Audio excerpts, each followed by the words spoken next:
There are a lot of external factors that can influence, the microbiome. I've put together a few over here, um, just to briefly talk about how these kinds of external factors can affect the microbiome. For example, studies have shown that exercise independent of diet can change the gut microbiome. So exercise is not dependent on diet alone to change the microbiome. And there have also been studies showing that exercise, running in a park versus running in a treadmill in a crowded gym has different effects on the microbiome. So it's not only where you exercise, but how you exercise that matters. Studies have also shown that children with pets at home tend to have a more diverse microbiome than children without. So the kind of pets and animals that we have at home also influences our gut microbiome. We all know that food plays a huge role in shaping the microbiome. But along with that, I'd like to talk a little bit about the medications that and the significance it has on the microbiome. Antibiotics have quite a drastic effect on the microbiome.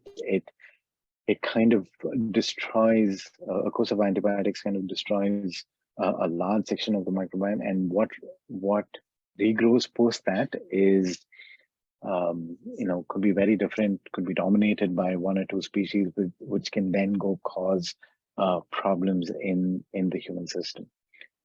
It's not only that, it's not only antibiotics. I mean, any kind of medication that we're taking has an effect on how the bacteria interacts with the chemical components in the medication.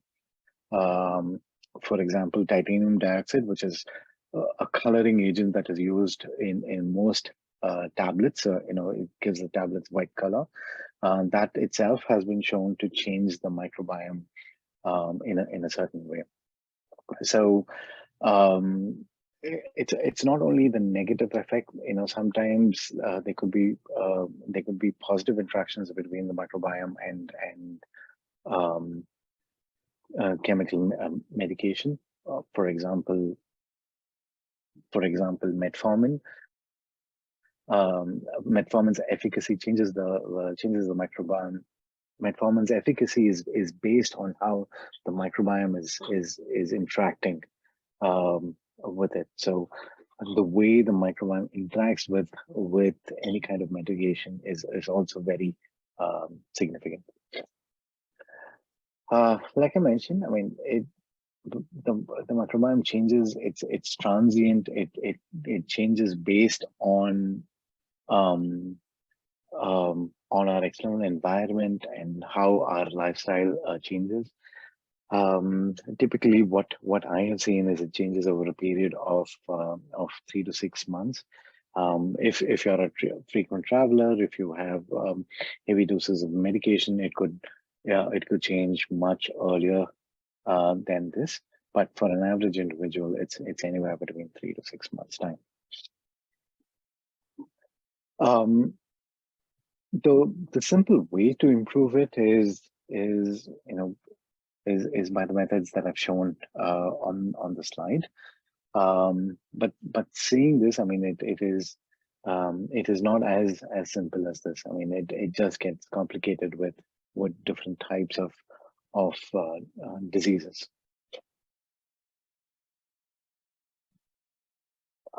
In terms of diet disease, I just wanted to bring out a very powerful example. I mean, this is the Hasda tribe.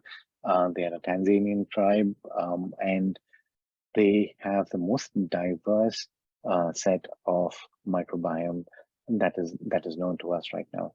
And this is because they have the most diverse set of food that they will eat over in a period in a given year. This is because of the fruits and vegetables that they eat are very seasonal, and also the kind of meat that they eat is also very seasonal. So because of that, they have a lot of variety in the food that they're eating, and hence have a lot of diversity in the microbiome. It's because of the diversity that now scientists think that the tribe does not have any known case of diabetes, obesity, blood pressure, or cardiovascular diseases. So, that's how much the nutrition can affect the gut, and how the gut microbiome actually plays a role in any kind of disease formation. Okay, so 90% of our lifestyle and non-communicable diseases, and now diseases like diabetes, arthritis, obesity, cardiovascular diseases, can be linked back, to our microbiome. I'm just going to go through a few examples of this so that you can get a brief understanding of how these interactions are taking place. In any of the disease, the thing that that we're trying to do is go from a dysbiotic state and get it back to a eubiosis state. Now, when the difference between dysbiosis and eubiosis is quite simple. I mean, you can just look at the diversity of the microorganisms and determine the states. I mean, in dysbiosis, the number of microbes that are present in the gut would be very, very less as compared to in the eubiosis state. For example, if we were to look at profile the gut microbiome of any individual, so and healthy individual, you would see anywhere between 1,500 to 2,000 different organisms.